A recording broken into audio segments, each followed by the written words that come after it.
because it's about digestion, and what we eat becomes us. When we eat food, it builds our tissue, it builds our hormones. It is what creates, again, us on a very cellular level. In this case, I want to give you tools that we can use throughout your whole life, but also really you can use them daily. Okay, so how do we know if our digestion is good? Let's talk about stomach acid.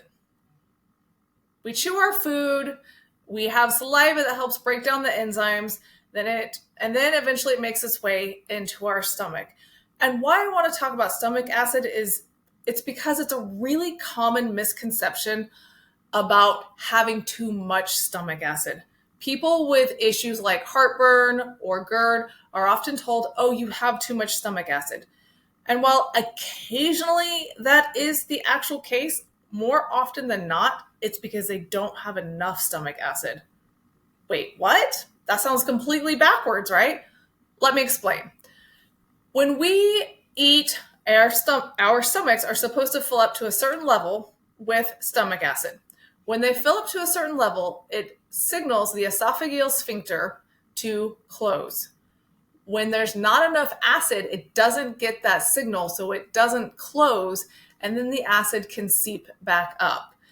So that's low stomach acid. If you look at the far right, that's someone who has basically no stomach acid. Why is stomach acid so important? It is what helps starts the breakdown of so many crucial things like proteins. If we don't have good stomach acid, then we are not breaking apart our food in a way that we can then absorb it and utilize it. Obviously, that's why I care about stomach acid. But let's talk about the rest of the story here. From the stomach, your food goes into your small intestine. In your small intestine, your pancreas is making enzymes that it will dump into the small intestine to help further break down the food. And your gallbladder is going to dump bile also into your small intestine to help break up the fats. So again, your small intestine can take those particles and put them into the circulatory system and then deliver these nutrients to the cells. I want to back up a little bit though, because if you see this picture here, there's a picture of the liver, and I have the statement that gallstones are never a gallbladder problem. And that sounds crazy, I know, but hear me out. This little green thing here is your gallbladder. And if you can see, you have all these bile ducts. And what makes bile is your liver. And if your liver is sick and unhealthy, it will make sludgy bile.